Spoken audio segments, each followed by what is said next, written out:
Trimestralmente, nós aqui do IBESP realizamos uma pesquisa de monitoramento do voto espontâneo para presidente da República. Vou falar rapidamente o resultado dos últimos dados, agora de dezembro de 2024.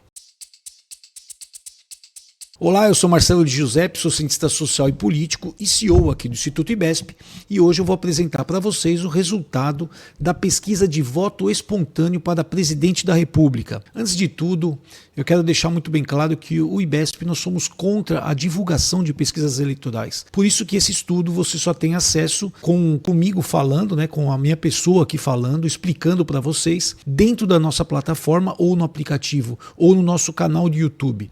Por isso que bem na capa dele, quando você abrir ali o estudo no nosso aplicativo, que é esse aplicativo que está aqui, por favor, baixem o nosso aplicativo do IBESP. Esse é um aplicativo gratuito, onde você tem dados eleitorais, onde você tem também análises, tem nosso podcast que é muito legal, onde eu explico com mais tranquilidade tudo que vem acontecendo nas pesquisas nacionais e principalmente as pesquisas do IBESP. E aqui, dentro dele, você vai ter acesso à pesquisa completa, essa pesquisa que eu vou comentar agora para vocês. Mas fica bem claro aqui na capa dela que a gente tem ali proibida a divulgação. Tá? A gente proíbe a divulgação de pesquisas eleitorais porque nós somos contra isso.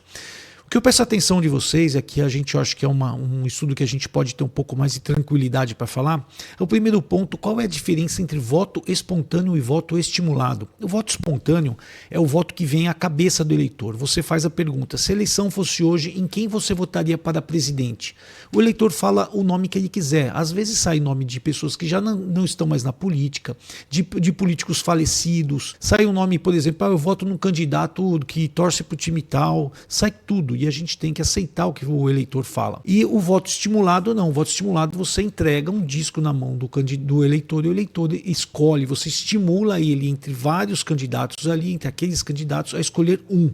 No caso espontâneo, que é esse estudo, foram os nomes que vieram à cabeça dos eleitores. Esse estudo aqui foi realizado junto com o estudo de avaliação de governo, agora de dezembro, então a gente aproveita o mesmo estudo para fazer tudo que tem para fazer ali, porque a gente precisa, vocês estão me vendo aqui, eu estou na sala dos nossos pesquisadores, hoje dia 17 de dezembro de 2024, a gente começou já a baixar um pouquinho aqui a temperatura, então eu estou aproveitando hoje que a sala está tranquila para bater um papo aqui com vocês. Então foi um estudo que a gente realizou nos dias 4 e 5 de dezembro, ouvimos 1.003 pessoas. Eu peço sempre atenção para vocês nessa folha número 2 aqui, que é a metodologia, as especificações técnicas da pesquisa. Comecem a ler, quando você tiver uma pesquisa, antes de olhar para a pesquisa, os dados finais da pesquisa, olha a metodologia, como ela foi feita. E aqui já traz alguns dados interessantes, que é para você político, para você eleitor, para você que quer sair prefeito, para você que é prefeito, para você que vai começar o mandato ano que vem. Preste atenção no perfil dos eleitores da sua cidade, do seu estado, do seu país. Eu vou dar o exemplo do Brasil. Muito se fala de projetos para jovens, o que a gente pode fazer pelo jovem. Hoje o jovem representa 12,7% dos eleitores brasileiros, enquanto os eleitores acima de 60 anos representam 21,9%. Perceba a força que você tem hoje quando você tem projetos para pessoas acima de 60 anos. A gente fez uma pesquisa específica há alguns anos, eu devo repetir essa pesquisa, quando a gente fala sobre benefícios, a gente percebe uma deficiência de benefícios para pessoas acima de 60 anos e um excesso de benefícios, e eu não estou dizendo isso, quem está dizendo são as pessoas que responderam à nossa pesquisa que está aqui no aplicativo, dos desafios dos benefícios sociais, tá? As pessoas estão reclamando do excesso de benefícios que o Brasil tem hoje, disponibiliza hoje. Em compensação, a gente tem uma reclamação muito grande das aposentadorias muito baixas ali do BPC também para os idosos. Então é uma questão política, pensem nisso, a gente pretende isso, colocar isso no papel uma hora para discutir, tá? E aí, qual foi o resultado do voto espontâneo? Você vai chegar nesse resultado na página 4. Tá? Então foram citados 32 nomes. Tá? Então nós tivemos ali 34,8% que diz que não sabe ou não quis responder em quem seria, em quem votaria espontaneamente para presidente da República se a eleição fosse hoje. Nós tivemos 8,8% que diz que não votaria em ninguém. Tá? Mas a gente tem aqui ainda uma divisão interessante, um domínio entre os dois principais nomes dos últimos anos, que é Lula com 23,7%, que ficou em primeiro lugar, como mais lembrado, Jair Bolsonaro com 22,3%.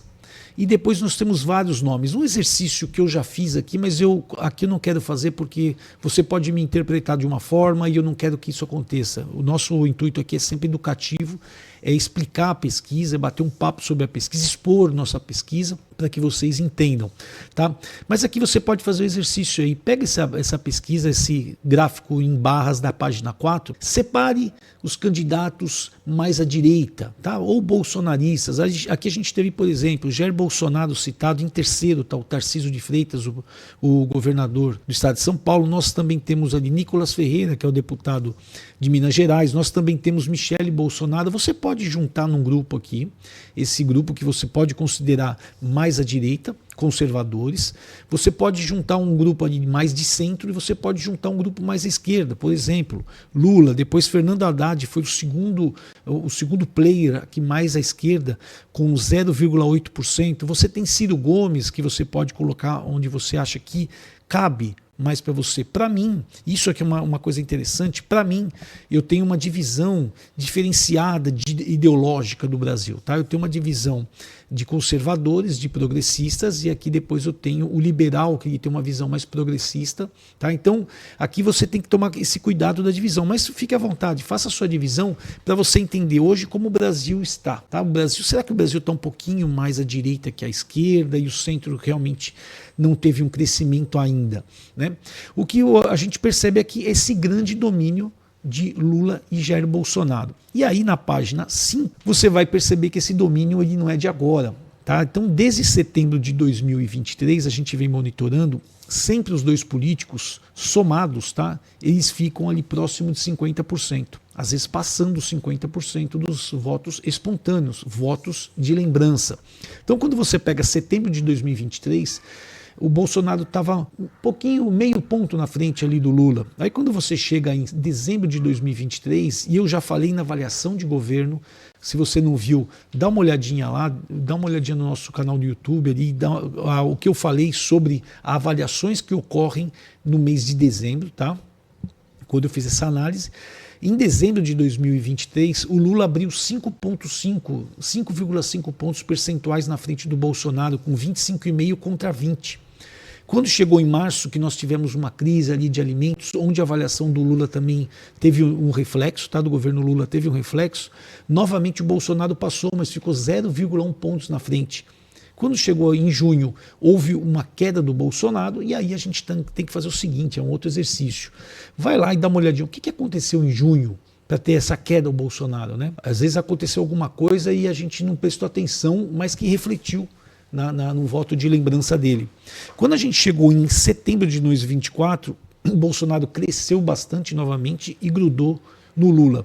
Dessa vez a diferença ficou em 1,4, Lula com 23,7 contra 22,3 do Bolsonaro. E aqui, se a gente for fazer um comparativo de dezembro a dezembro, para bater um ano, falar assim, o que aconteceu em dezembro de 23? Em dezembro de 2023, o Lula estava na frente, como voto de lembrança de 5,5, e agora está com 1,4 na frente. Tá? Aqui alguns pontos. Voto de lembrança, assim, como é que é formado o voto de lembrança? As pessoas ouvem falar, as pessoas começam a ouvir de forma positiva e começam a querer votar, ouvem de forma negativa e começam a não querer votar. Então aqui também faça esse exercício você. Tá? O que eu falo aqui para vocês é o que eu quero ler a pesquisa sem nenhum tipo de viés. E eu sempre brinco, né, que os meus comentários particulares eles ficam para dentro da minha casa. Na minha casa, ali eu faço os comentários que eu entendo que eu devo fazer de forma não profissional. Aqui eu tenho que ser apenas profissional. Mas o exercício que eu acho que vocês podem fazer é o seguinte. Percebam assim, como eu acabei de falar. Informações muito positivas sobre um candidato ajuda a levantar ele no voto espontâneo. Informações muito negativas ajudam a derrubar esse candidato. Tá? Então, e a gente tem, sobre os hábitos, eu vou apresentar para vocês em janeiro uma pesquisa que a gente está fechando, tá? Onde a gente vai mostrar todo o histórico do ano, onde eu também vou focar nos hábitos de consumo de mídia, vou mostrar como vem se comportando, se as pessoas estão se informando mais pela televisão, mais pelas redes sociais, se está tendo algum tipo de mudança. Tá? Mas perceba assim, entre esses principais candidatos, está tendo muita notícia negativa sobre o Lula e está fazendo com que ele caia? está tendo muita informação negativa sobre Bolsonaro e faça com que ele caia, ou ao contrário, está tendo muita informação positiva sobre um ou sobre o outro. Então, faça esse exercício e tente entender. Aqui você pode pensar assim, você pode ter essa solução na cabeça, né? Fala assim, olha, estão falando muito mal sobre esse candidato, mas ele é resiliente, ele continua segurando. Estão falando muito bem sobre esse candidato, mas ele não está crescendo. Então são coisas que a gente vai pontuando. Aqui eu vou pegar, não vou falar sobre Lula e Bolsonaro, porque são os dois candidatos que estão dominando. Mas quando a gente pega o Tarcísio ele vem crescendo nas pesquisas de voto espontâneo, mesmo tendo algum problema que a gente acaba vendo na televisão, que na questão da segurança, ali começaram a falar muito mal do governo, da polícia militar. Aí você fala, isso bateu nele? Me parece que não. Tá? Agora, nesse gráfico da página 5, o que nós temos? Né? Primeiro, esse domínio dos dois candidatos, Lula e Bolsonaro, mas sempre vencidos pelo não sei, eu não quis responder. Né? E ali, quando a gente fala do nenhum, ele fica lá embaixo, tá? Em torno de 8% e tal. Mas o que acontece é que a gente percebe que a soma de todos os outros candidatos, o melhor momento foi em dezembro de 2023 com 10,8%. O melhor momento. Tá? Hoje nós temos em 10,4%, tá? Dos outros candidatos. Então o que a gente percebe assim? Além desses dois players, não existe até agora nenhum outro nome que consiga fazer com que o eleitor preste atenção nele. Isso é um dado que você pode pensar assim, é preocupante para um médio e longo prazo? Por que eu digo que pode ser preocupante? Se existe um candidato muito forte que não tem nenhum outro candidato que vai vir na sequência não, claro que não com o mesmo perfil, mas que tenha ali a mesma capacidade de comunicação, que tenha o mesmo carisma, você pode ali ver um projeto se desmanchar. E por que eu digo um projeto? Porque a política brasileira ela é muito personalista, né? Ela tem ali o candidato, ela não vê que... A gente já fez uma pesquisa sobre isso, eu falo no meu livro sobre isso, aliás, meu livro está na Amazon vendendo, é o livro mais vendido sobre pesquisas eleitorais, talvez porque seja um dos únicos, mas vamos lá. Eu conto um caso ali do que os eleitores, na sexta-feira da eleição, eles não sabiam qual era o partido dos dois candidatos, eles não sabiam, eu mostro lá percentualmente isso, mas praticamente a verdade é essa, né? Eles não sabiam qual era o partido, alguns sabiam o número do candidato, mas todos sabiam o nome do candidato que ia votar no segundo turno, só tinham dois candidatos a prefeito em uma cidade. Tá? Então assim, as pessoas elas votam no personagem, e se o personagem é muito forte e não criou outras lideranças, o que vai acontecer é que na saída do jogo desse personagem você vai ter dificuldade da formação de um novo time. Tá?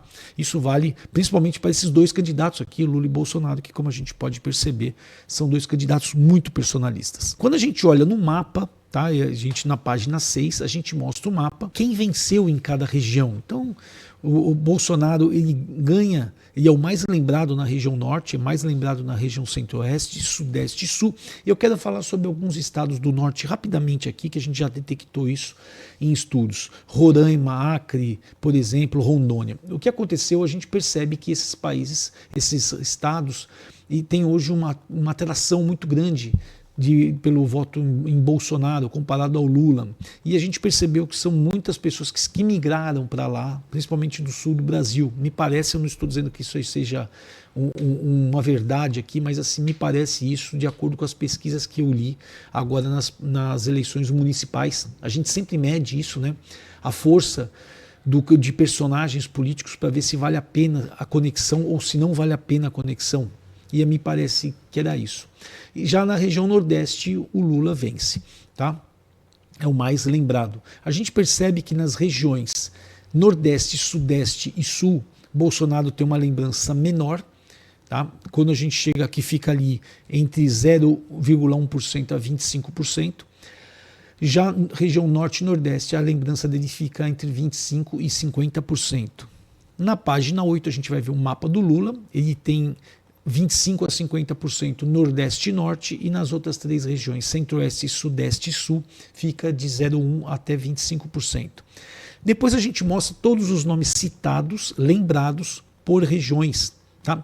Então aqui chama atenção um empate perfeito, né? Um empate de 23,2 a 23,2 de Jair Bolsonaro e Lula na região sudeste, que é a região mais populosa, com o maior número de eleitores. Depois a gente tem na região nordeste, que é a segunda região mais populosa, Lula com o dobro de votos de lembrança aqui. Então, aqui você percebe, por esse voto de lembrança, a fraqueza ou força de um candidato. A gente pode falar da fraqueza de Jair Bolsonaro no Nordeste. Então, assim, se eu penso em ser candidato, isso serve para você numa candidatura no seu estado, agora deputado, você tem ali a sua micro-região, sua meso-região, que cidade que eu estou, que a minha imagem, que eu não sou muito lembrado, que a minha imagem não é muito fortalecida, aonde eu tenho que trabalhar. Então existe um grande problema do político dele querer sempre trabalhar no mesmo lugar, aonde ele é bem visto, ao invés de ele entender a fraqueza dele e tentar trabalhar. Então a gente percebe aqui a fraqueza muito grande do Nordeste para o Jair Bolsonaro. Já na região, quando a gente pega do Centro-Oeste, existe aqui uma diferença bem grande para o Bolsonaro. Na região Norte a diferença não é tão grande, mas o Bolsonaro fica na frente. Como eu disse, no Sudeste há um empate.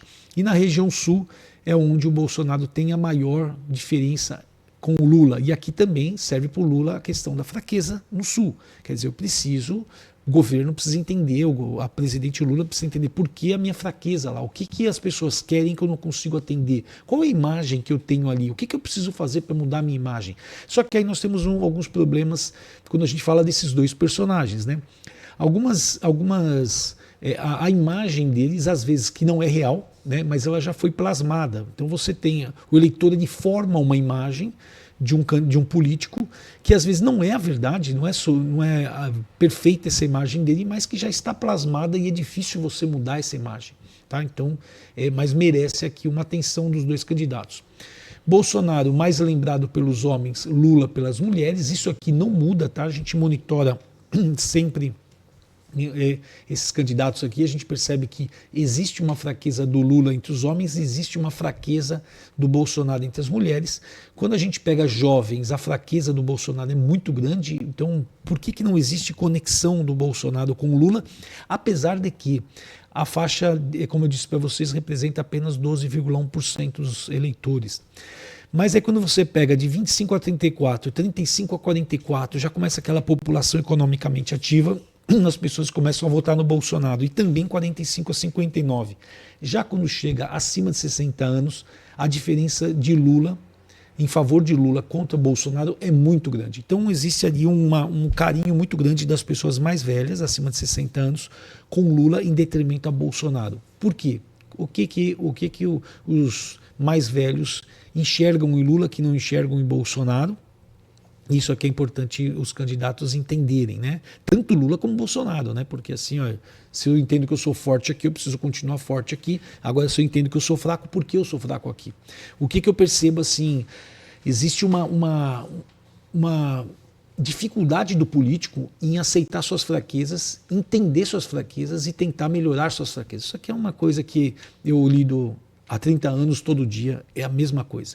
Então o político ele não aceita a sua fraqueza, e quando a gente mostra a imagem dele, ele ao invés de ouvir aquilo e pensar, poxa, eu preciso melhorar aqui, será que eu preciso mudar minha forma de falar, meu jeito de vestir, parar com lacração, sei lá, alguma coisa que eu preciso entender.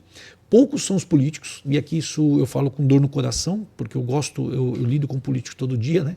Mas assim, poucos são os políticos que aceitam isso e começam a repensar a sua carreira e falar assim, eu preciso me remodelar. Eu estou falando agora para vocês, estou com um político na minha cabeça que é um deputado federal que está voltando a ser prefeito agora, foi prefeito várias vezes. Ele entendeu que a população via ele como um político elitista, e ele que falava que fazia muito, mas que não pensava nas pessoas. Percebe? É um político que fazia muito pelas pessoas em obras, mas que os eleitores entendiam que é bom de obra, mas não pensa nas pessoas. Então, talvez que se eu mudasse o meu jeito de falar e mostrasse realmente que aquilo era para as pessoas, eles iam perceber isso, esse político começou a fazer isso e o resultado foi extraordinário. Quando a gente olha, ensino fundamental, a diferença de Lula é praticamente o dobro. Tá? Então, na página 14, vocês vão ver isso. Quem tem ensino fundamental ali, 34,4% lembrou do Lula contra 17,5% do Bolsonaro. Aqui a gente tem várias leituras que a gente pode fazer. Eu não vou me adiantar, Tá?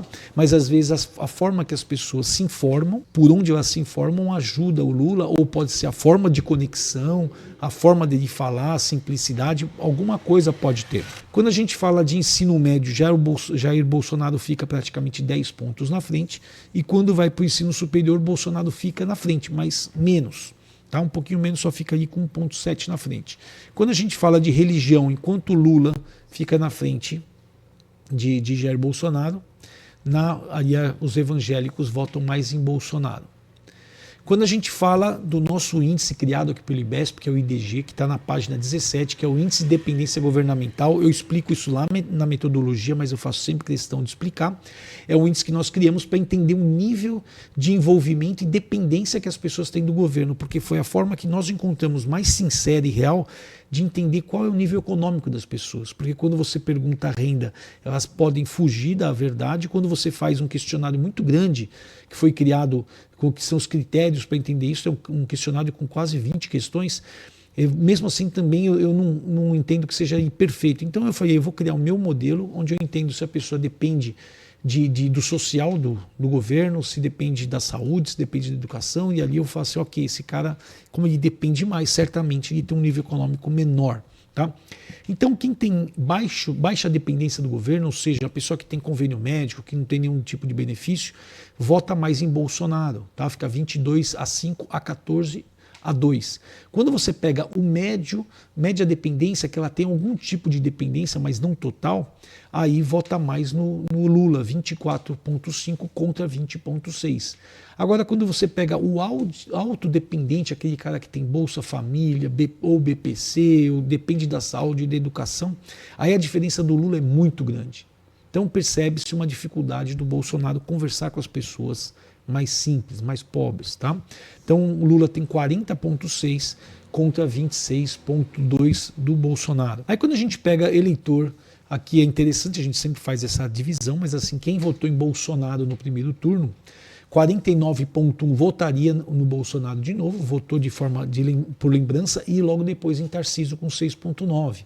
Aqui perceba que você de repente começa a poder entender alguma coisa. Fala assim, quem os eleitores de Bolsonaro elegeriam ali? No caso, o Bolsonaro não vai participar da eleição por algum motivo.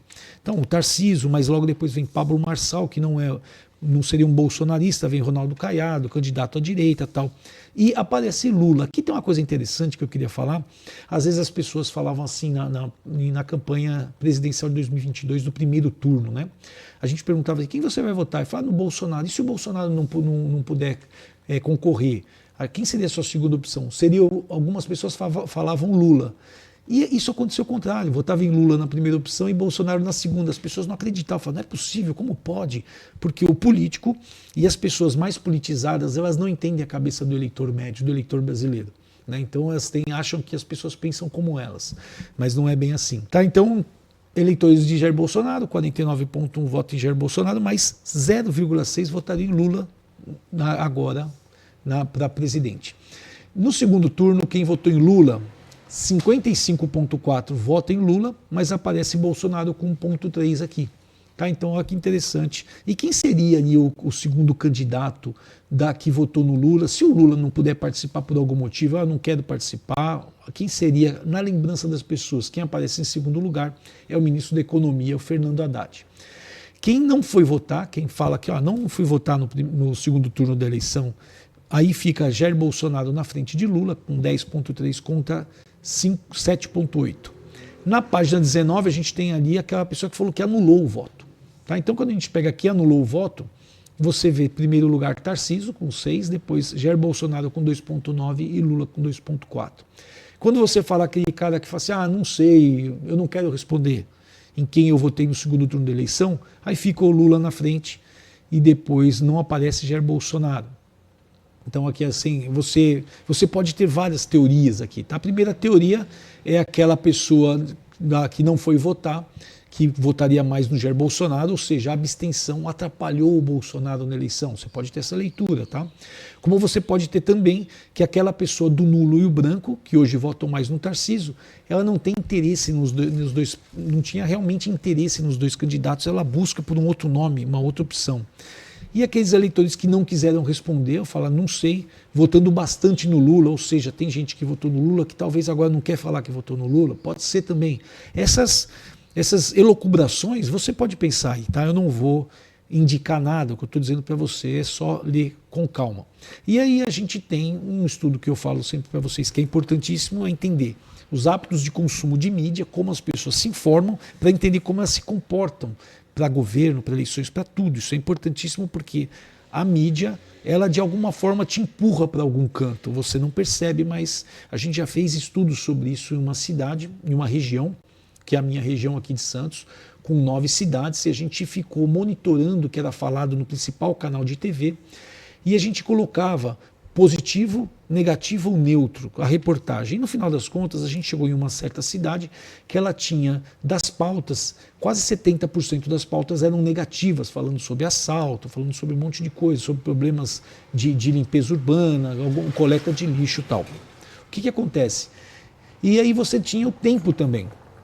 Quando você percebia a avaliação dessas pessoas, dessa região, sobre cada cidade, você via que existia ali uma avaliação negativa de uma cidade que ela, na verdade, era empurrada muito mais pelo que era na mídia. Por isso é importantíssimo a gente entender os hábitos de consumo de mídia.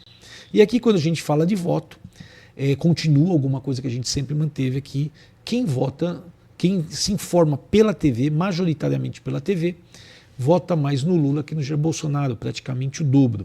E aqui, até para encurtar aqui, quem vê pelas redes sociais, vota bem mais em Jair Bolsonaro do que em Lula. Então, as redes sociais, elas são importantes aqui para o Jair Bolsonaro e a TV, ela é muito importante para o Lula. Aqui, alguns pontos, né, que você também pode pensar nisso, mas assim, a TV, ela pode, da mesma forma que ela pode ajudar, ela pode atrapalhar. Amanhã ou depois começa com pautas negativas, pode atrapalhar aquele candidato que é bem visto para quem vê pela TV. E a mesma coisa as redes sociais. Se você começar a ter pautas negativas nas redes sociais, o tempo todo ali, de uma forma orgânica, claro, né? Aqui você não vai falar, vamos fazer um sistema de robô, tá? Não, de forma orgânica, começa de pautas negativas, isso pode prejudicar o candidato que tem alguma vantagem ali. Tá?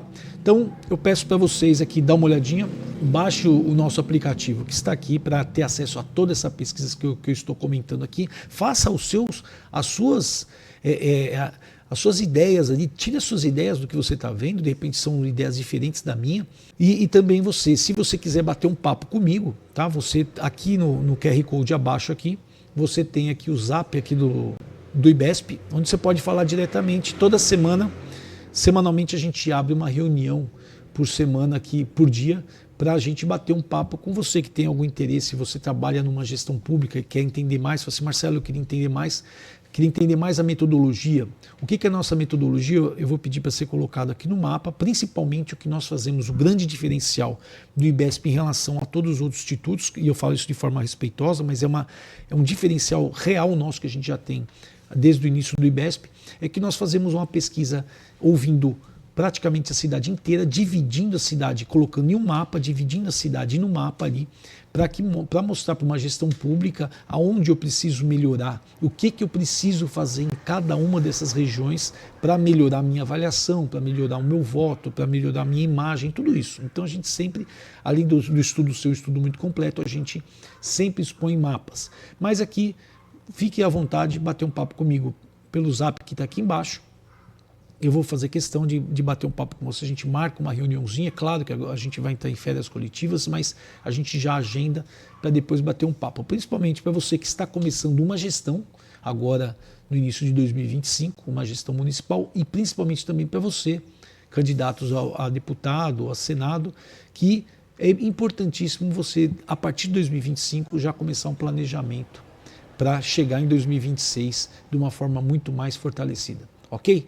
Então um grande abraço e até semana que vem.